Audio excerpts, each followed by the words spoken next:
야고보서 공부도 이제 막바지에 이르렀습니다. 야고보서의 주제는 인내입니다. 참고 견디고 버티는 것이라고 할 수 있습니다. 오늘 10절 11절 말씀에 형제들아 주의 이름으로 말한 선지자들을 고난과 오래 참음의 본으로 삼으라. 보라 인내하는 자를 우리가 복되다나니 너희가 욥의 인내를 들었고 주께서 주신 결말을 보았거니와 주는 가장 자비하시고 긍휼히 여기시는 이시니라. 우리가 성경을 읽을 때 다 귀한 말씀이지만은 우리가 그 의미를 되새길 때 동사 부분을 좀 눈여겨볼 필요가 있고, 또 반복해서 자주 나오는 말, 한 번 이렇게 쓰고 설명을 더 안 해도 될 그런 부분에 단어가 계속해서 반복적으로 나온다는 것은 그 단어에 우리가 주의를 기울이라고 하는 그런 의미가 담겨 있는데, 이제 야고보서를 마감하면서 오늘은 이제 인내에 대해서 말씀하고 있습니다. 우리가 학교 다닐 때 우리 민족의 특성 그럴 때 은근과 끈기를 꼽았는데, 요즘은 모든 일에 우리나라 사람들이 너무 급하지. 돈 버는 것도 그렇고 출세하는 것도 그렇고 공부하는 것도 그렇고 음식 먹는 것도 그렇고, 오늘 우리 주변에서 일어나는 대형 사건 사고들을 보게 될 때 이 빨리빨리 문화와 또 이 서두르는 습성과 결코 무관하지 않다고는 것입니다. 이것을 바꾸지 않는 한 대통령을 비롯해서 그렇게 자꾸 강조를 함에도 불구하고 큰 사건들이 생기는 것은 그만큼 우리가 빨리빨리 서두르는 습성 때문에 이런 재난을 자초하고 있다고는 것이. 우리나라 사람들 음식 먹는 거 보면 얼마나 그렇게 빠르게 먹습니까? 그래서 웃는 소리로 한국에는 6월절 식사만 있다. 과거 이스라엘 백성들이 출애굽하게 될 때 상황이 급박하게 벌어지기 때문에 차분히 앉아가지고 음식을 먹을 수가 없었어요. 허리에 띠를 띠고 발에 신을 신고 손에 지팡이를 잡고서 급히 먹은 것이죠. 하나님께서 가라 그러면은 바로 출동할 수 있도록 만반의 준비를 다 해놓고, 또 이제 그 마지막 음식을 먹으면 언제 음식을 먹을지 기약이 없기 때문에 음식을 먹더라도 급히 먹으면서 하는데, 군대에서도 보면 비상이 발령되게 되면 어때요? 우리가 사실 양말 한 짝만 더 신고 자도 불편한데, 군대에서는 비상이 걸리게 되면은 워카를 신고 군화를 신은 채로 출동을 해야 되기 때문에 그 잠자리를 들게 되니까 얼마나 피곤하고 힘들어요. 이런 상황. 그래서 밥 먹을 때 음식을 씹지 않고 거의 흡입 수준으로 먹다 보니까 세계에서 우리나라가 가장 위장병 환자가 많고 또 위암 환자가 많은 것이 결코 우연이 아니라 하는 것이. 사실은 우리 음식을 보게 되면 마음의 여유를 가지고서 음식을 먹어야 제맛을 느끼는 것이죠. 여러분, 밥을 어떻게 해요? 저도 군대에서 식사당번을 해서 밥을 해봤습니다마는, 이 밥을 할 때 뜨거운 물에 하기는 합니다마는 막바지에는 어떻게 해요? 불을 확 줄여가지고 지그시 뜸을 들이잖아요. 그렇게 되면은 뜸을 들이게 되면 밥 먹기에 딱 맛이 좋은 고실고실하게 이게 밥이 되어지게 되는 것이죠. 그래서 밥하고 김치만 먹어도 맛이 있는데, 김치도 담그는 것 자체가 절차가 복잡하지만은 또 담가 놓고도 어때요? 한 며칠 이렇게 발효를 시켜가지고 먹는 것이죠. 된장도 그렇고 고추장도 그렇고 우리의 음식은 보면 대부분이 거의 오랜 시간을 발효해서 그렇게 음식을 먹게 되는데, 인생의 참 맛과 멋이라고 하는 것은 이런 참고 인내하는 자에게 주어진다고 하는 것입니다. 그래서 오늘 야고보서 기자는 7절에 그러므로 형제들아 주께서 강림하시기까지 길이 참으라. 보라 농부가 땅에서 나는 귀한 열매를 바라고 길이 참아 이른 비와 늦은 비를 기다리나니. 여기 길이 참으라 하면서 언제까지 참으라 그랬어요? 주께서 강림하시기까지 길이 참으라. 주님이 강림하시는 때니까 세상 마지막 날 주님이 재림하실 때까지 끝까지 참으라고 하는 것이. 그리스도인의 삶을 단순하게 말하면 참는 삶이에요. 참되 끝까지 참는 거예요. 중간에 그냥 화가 나가지고 분노를 한다든지 그런 것은 진정으로 참는 것이 아닌 것이죠. 그래서 야고보는 이 참는 일에 본이 되는 모델로 오늘 본문에서 농부를 말하고 있는데, 농부의 삶이라고 하는 것은 한마디로 참는 삶이라. 농부는 씨를 뿌리고 그 얻을 열매를 바라보면서 온갖 어려움을 다 참죠. 비바람도 참고 무더위도 참아요. 그래서 열매를 바라는 사람은 진정으로 끝없이 참아야 한다는 거예요. 여러분, 쌀 농사 짓는 사람들은 여름철에 덥다고 불평해서는 안 돼요. 햇빛이 짱짱 쬐고 그렇게 뜨거운 그런 기호가 되어질 때 벼가 이렇게 잘 익어서 가을에 풍성한 수확을 우리에게 주기 때문에 우리가 농사 지으면서 끝없이 참아야만 알찬 열매를 거둘 수 있다고. 여러분, 쌀미자를 보게 되면은 한문으로 보면 거기에 숫자로 치면은 88이라는 숫자가 88. 벼를 심어가지고 거둘 때까지 농부가 논을 몇 번 나가냐? 88번 나가야 쌀을 우리가 거둬들일 수 있다. 그러니까 얼마나 참을성이 있고 끈기를 가지고 그 일을 해야만 우리가 수확을 할 수 있는가 하는 것을 가히 짐작할 수 있잖아요. 여러분, 오늘 이른 비와 늦은 비 얘기를 합니다마는 이스라엘의 나라와 우리나라와는 기후가 달라요. 우리나라는 언제 비가 제일 많이 오냐면 여름철에 많이. 물론 장마철이 6월 달에도 시작됩니다마는 대부분 많은 비가 내리는 것은 여름철에 거의 1년 내릴치 거의 한 7, 80%는 여름에 많이 내리죠.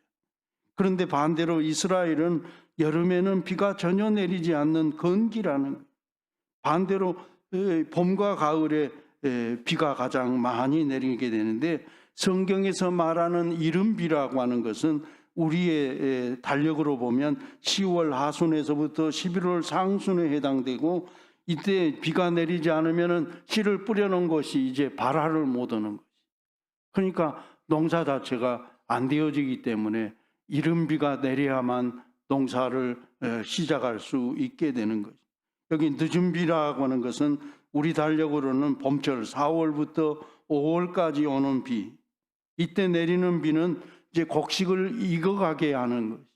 그러니까 정말로 곡식에 있어서는 단비와 같은 그런 비라는 거예요.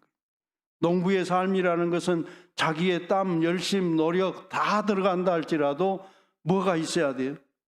하나님이 햇빛과 비를 적절하게 주시지 아니하면 열매를 깨달을 수 없기 때문에 자기들이 할 도리를 다 하고서 이제는 하늘의 뜻을 기다릴 수밖에 없다고는.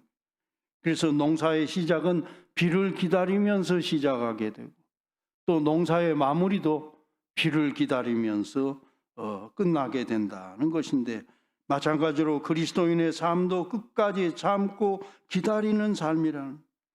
8절에서 이렇게 말씀하잖아요. 너희도 길이 참고 마음을 굳건하게 하라. 주의 강림이 가까우니라. 길이 참고 마음을 굳건하게 하라. 왜 그렇습니까? 주의 강림이 가까우기 때문에 그렇습니다. 여러분, 사실 믿음이 있는 사람들은 세상 끝이 멀리 있다 생각하지 않아요. 오늘 저녁이라도 주님이 오실지 모른다 생각하면서 항상 그 마지막을 생각하고 마지막을 준비하면서 사는 것이. 여러분, 믿음이 없는 사람은 절대로 기다릴 수가 없어요. 믿음이 있는 사람만이 끝까지 기다리고 참을 수 있는 거예요. 그래서 믿는다는 말과 참는다는 말은 사실은 같은 말이죠. 좀 우스운 얘기로 짐승 가운데 제일 잘 기다리는 짐승이 고양이라는 거예요. 쥐가 고양이를 보면 그냥 쥐구멍으로 쏙 들어가잖아요. 그러면 고양이는 그 쥐가 나올 때까지 숨을 죽이고 조용히 기다린다는. 쥐구멍에 들어가서 가만히 있으면 절대로 안 죽는데 이 쥐가 까불다가 이제 이 고양이는 밖에서 숨 죽이면서 조용히 기다렸다가 쥐가 나올 때 냉큼 이렇게 잡아먹는다는 것이. 여러분, 그러는 면에서 참고 기다린다고 하는 것이 얼마나 중요한가. 여러분, 이스라엘의 역사를 보면 사울왕이라는 사람, 사무엘상 13장에 보면 사울왕 통치 때 있었던 그 이야기가 나오는데, 사울이 초대 왕이 되어가지고 이스라엘을 다스리는데 2년 만에 블레셋이 쳐들어오는 거예요. 근데 블레셋 군대가 얼마나 많냐면 바다의 모래와 같이 많다. 약간 과장을 해서 이 블레셋이라고 하는 나라, 팔레스타인이라는 말도 사실은 로마 사람들이 만들어낸 거예요. 블레셋 사람들의 땅이라는 그런 의미로 팔레스타인 그러는데 사실은 굉장히 기분 나쁘고 이스라엘 역사에 항상 영향을 미치고 괴롭혔던 나라가 블레셋이라고 하는 나라인데, 바다의 모래처럼 군인 숫자가 많다 보니까 전쟁 상황이 아주 급박하게 돌아가는. 영적인 지도자인 사무엘은 사울에게 한 일주일쯤 후에 돌아올 거라고 이렇게 얘기를 했는데, 일주일을 기다렸지만은 사무엘이 길갈로 오지를 않은 거예요. 양 진영의 전력을 비교해 보니까 이스라엘이 턱없이 부족한 거예요. 그러니까 백성들이 흔들려 가지고 전열에서 자꾸 이탈하려고 그러니까 사울 왕의 마음이 조급해졌어요. 믿음이 없는 사람들이 대개 보면 싸우러 나갈 때 그래도 무엇은 해야 된다고 생각해요. 하나님 앞에 예배라도 제대로 드리고 제사라도 드리고 가야 이길 것 같은 생각이 드니까 급박한 상황 속에서 사울이 제사장들에게 번제와 화목제물을 가져오라 그래가지고 자기가 그냥 번제를 드리게 되는 거예요. 근데 스토리가 대개 보면 어떻게 전개돼요? 사울이 그 일을 딱 한 고순간에 사무엘이 오잖아요. 뭐 됐느냐고 다그치게 되니까 자기가 번제를 드렸다 그러니까 왕이 망령된 행동을 했다. 이 하나님의 이 질서를 무너뜨리는 거야. 제사는 제사장이 하도록 돼 있는데 왕이 그냥 자기 임의대로 그렇게 해버리게 되니까 결국 이 일로 인해서 하나님으로부터 버림을 받았다는 거예요.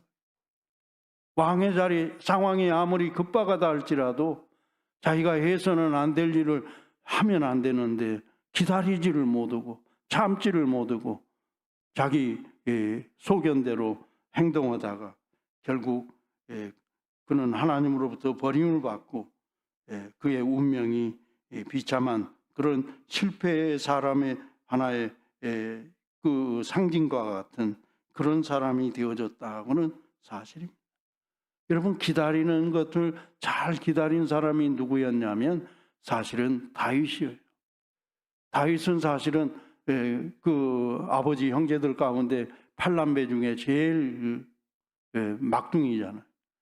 또 아버지도 별로 그렇게 대수롭지 않게 생각해가지고 사무엘이 와서 선을 볼 때 막내 아들은 들에서 지금 목동 양을 치고 있기 때문에 선도 보이지도 않아. 그만큼 부모의 기대로부터 멀리 있었던 것처럼 보이지만은 하나님께서 선택한 사람은 다윗이었어요. 다윗은 청소년기에 하나님께서 이스라엘의 왕감으로 이미 낙점을 했던 사람. 그런데 사실은 사울이 다윗을 굉장히 시기해가지고 얼마나 힘들게 했어요. 얼마나 시기를 했든지 전쟁터에서 싸우다가 다윗 소식만 들으면은 전쟁 상황을 놔두고 다윗을 쫓아가서 죽이려고 할 만큼 그렇게 반감이 있었던 그 사울. 곳곳으로 쫓겨다니면서 얼마나 힘들었던지. 나와 죽음의 사이는 한 걸음뿐이라고 다윗이 외칠 만큼 한 걸음을 어떻게 내딛느냐에 따라서 살기도 하고 죽기도 하는 그런 상황에 처해 있음에도 불구하고 다윗은 사울왕을 미워하지도 않았고 죽이려고 하지도 않았어요. 몇 번 죽일 수 있었어요. 자기가 지금 신변의 위협을 느끼기 때문에 보통 사람 같으면 사울을 죽이려고 했을 터인데 다윗은 사울 왕을 죽이지 않았어요. 다윗은 순리대로 자기의 때를 차분하게 기다렸어요. 그래서 다윗이 왕이 될 때가 언제였느냐? 청소년기에 하나님이 사무엘을 들어서 너는 왕이 될 것이라고 얘기를 했는데 정작 다윗이 왕이 될 때는 나이 40이 되었을 때. 그러니까 얼마나 대단한 사람이. 그래서 사람들은 다윗을 가리켜서 기다림의 명수다 하고 이렇게 얘기를 하고 있는데 이것은 최고의 찬사와 같은 거예요. 믿음의 조상 아브라함도 사실은 기다린 데 실패했잖아요. 75세 때 하나님은 그에게 약속하기를 너에게 땅을 주겠다, 자손을 주겠다 야구인 한 10년쯤 지나니까 이제 하나님이 그 약속을 지키지 않으니까 흔들리게 된 거예요. 꼭 사라를 통해서 주신다는 얘기가 아니지 않는가. 그래서 불법적인 방법을 통해 가지고 하갈이라고 하는 여인을 통해서 불법 아들을 낳았기 때문에 오늘도 이 불법 아들 때문에 온 세계가 조용하지 못하고 끝없는 분쟁이 일어나고 있는 것 아닙니까? 여러분 성경을 유심히 보세요. 하나님은 이왕 복을 주시려면 좀 화끈하게. 여러분들도 돈을 준다 그러면 무슨 돈이 좋아요? 어음이 좋아요? 현찰이 좋아요? 현찰이 좋잖아요. 현금으로 하나님이 탁 주셨으면 좋을 텐데 하나님은 항상 보면 현금 대신에 약속음을 주시는 거예요. 왜 그래요? 하나님의 진정한 복을 받을 수 있는 사람은 기다리고 믿고 그리고 하나님 앞에 모든 것을 다 올인할 수 있는 그런 믿음의 사람, 믿고 기다리는 사람에게 복 주시기 위해서 하나님은 항상 이런 방법을 하는 거예요. 그래서 강림하시기까지 길이 참으라. 길이 참고 마음을 굳건하게 하라. 주의 강림이 가까우니라. 세상 마지막 또 우리가 복 받는 것 깊이 생각해 보면 멀리 있는 게 아니에요. 저는 가끔 이렇게 사람들을 보면서 하나님이 복을 주시려는데 복 받기 직전에 그냥 그만둔 사람이 너무 많더라. 조금만 더 견디고 잘 이겼으면은 그래서 하나님은 그 요한복음의 그 물이 포도주로는 가나의 온잔치를 보게 되면 주님께서 물을 채우라 그럴 때 어디까지 채우라 그랬어요? 아구까지 채우라 그랬어요. 아구까지 채우면은 거기서 넘쳐질 때인데 아구 조금 못 가가지고 한 10년쯤 하다가 포기하고 한 20년 하다가 그만두는 경우들이 많이 있는데 주님이 오시는 날 우리의 마지막 날도 그렇게 멀리 있는 것도 아니에요. 그 날이 곧 있다고는 사실을 생각하면서 오늘 주신 말씀과 같이 길이 잠고 마음을 굳건하게 하라. 주의 강림이 가까우니라. 그러면서 주님이 또 말씀하시기를 9절에는 뭐라 그랬어요? 형제들아 서로 원망하지 말라. 그리하여야 심판을 면하리라. 보라 심판주가 문 밖에 서 계시니라. 원망하지 않아야만 우리가 심판을 면할 수 있다는. 여러분 서로를 믿지 못하면 원망하게 되는 거예요. 어떤 잘못이 이루어지게 될 때 그것을 자기의 잘못으로 생각하면서 책임을 지는 자세가 그리스도인의 자세예요. 그러지 않고 남의 탓만 하게 되고 남이 잘못해서 이렇게 됐다고 얘기하게 되면은 이것은 결국 하나님이 기뻐하시는 진정한 회개를 할 수 없다고는. 여러분 아담도 보면은 선악과를 따먹고 근데 선악과는 누가 먼저 먹었어요? 그 범죄 심리학을 보면은 사람들은 혼자 죄짓기보다는 이 공범들과 같이 이렇게 그 죄를 짓는 경우들이 많다고는. 그래서 하와가 따먹기는 했지만 자기만 따먹을 것이지 또 남편까지 따서 먹도록 그렇게 만들잖아요. 그런데 사실은 그 선악과 문제를 우리가 성경을 유심히 읽어보면 성경에는 뭐 자세하게 얘기는 안 됐지만은 아담은 사실은 더 정확하게 선악과에 대해서 아는 게 하나님께서는 아담과 하와 둘 다 앉는 자리에서 선악과에 대해서 얘기한 것이 아니라 아담에게 얘기를 하신 거예요. 하와는 누구로부터 얘기를 들었어요? 아담으로부터.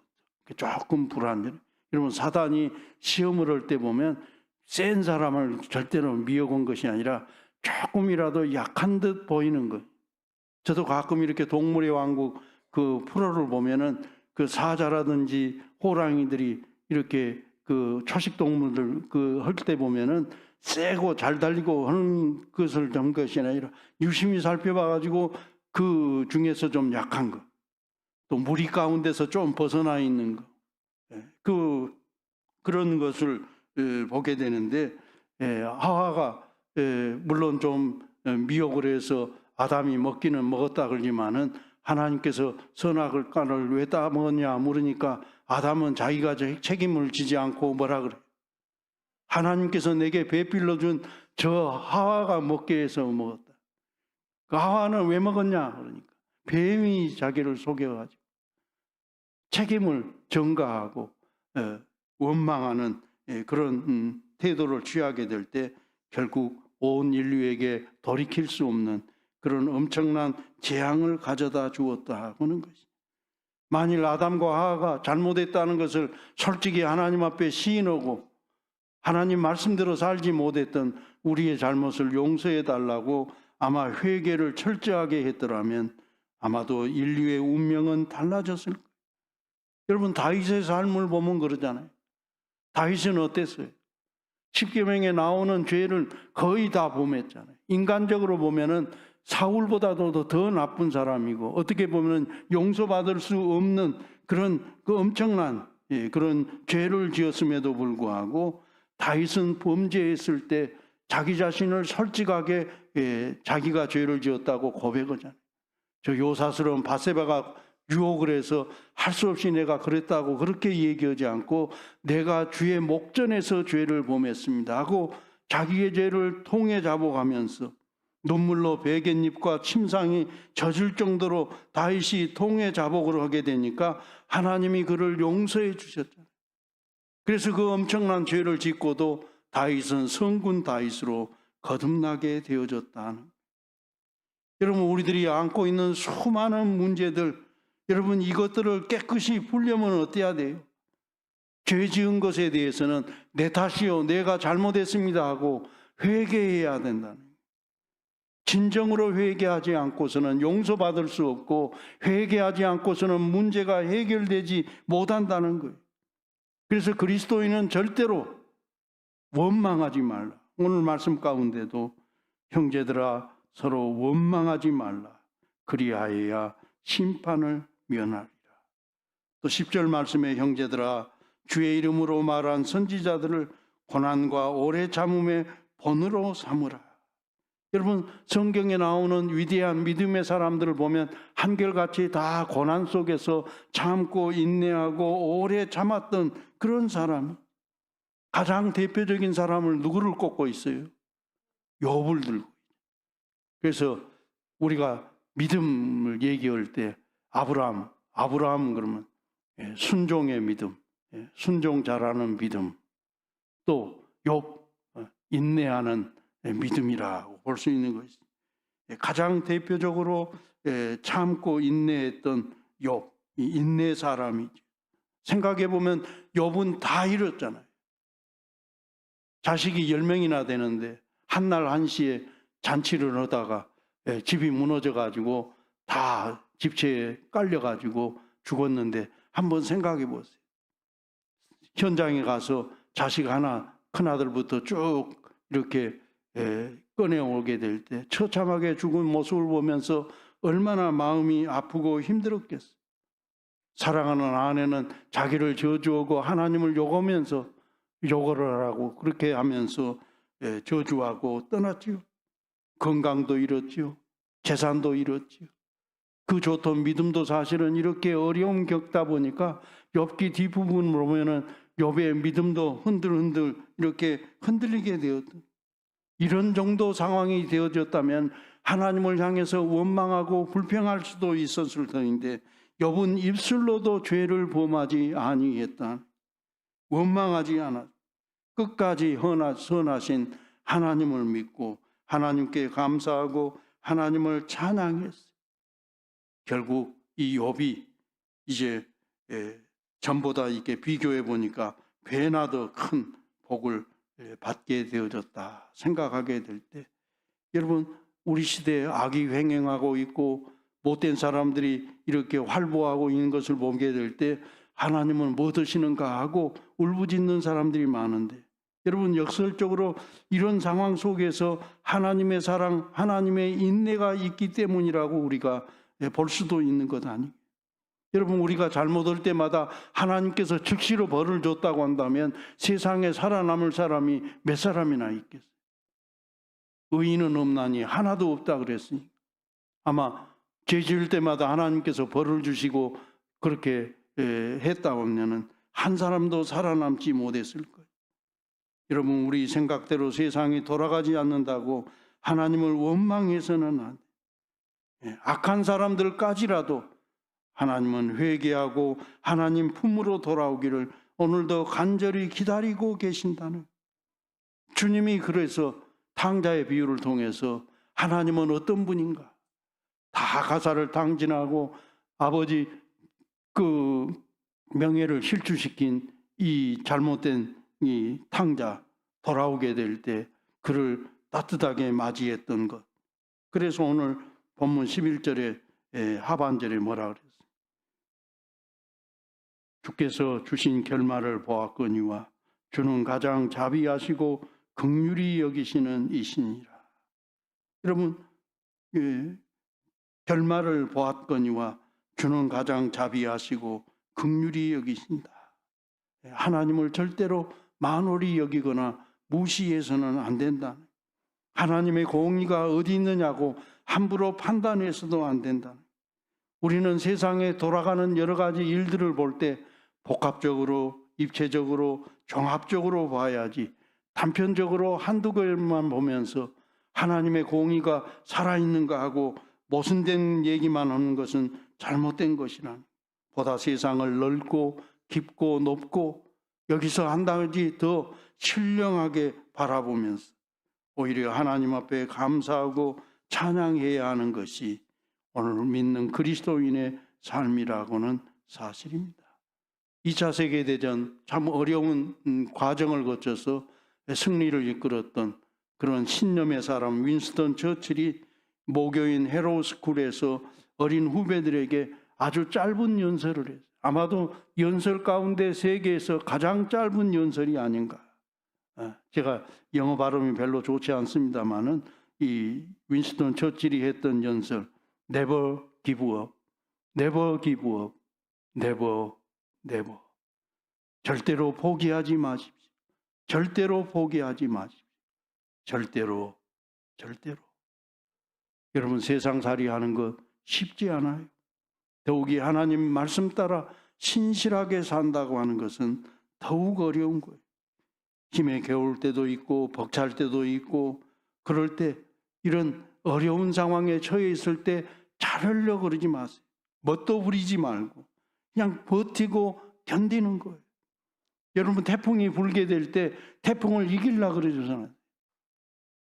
바람 막아지는 그곳을 향해서 조금 피해가는 것. 힘들고 어려울 때는 그냥 참고 견디는 것.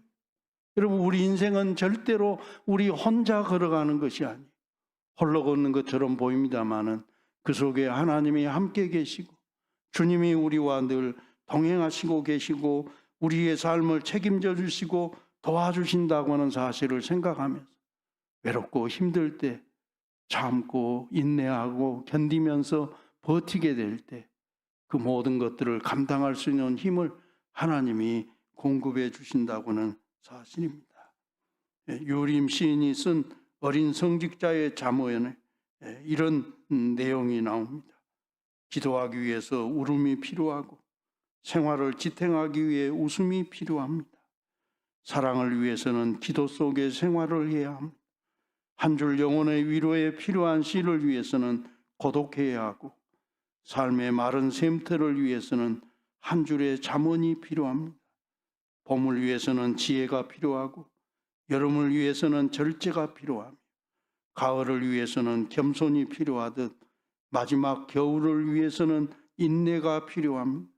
죄 많은 사람이 하늘을 한번 보기 위해서는 부끄러움이 필요하고 한치 땅을 밟기 위해서는 고마움이 앞서야 됩니다. 쾌락을 위해서는 방탕이 필요하고 부를 위해서는 가난이 필요하다. 온갖 성스러움을 위해서는 믿음이 필요하고 믿음을 위해서는 용기가 필요합니다.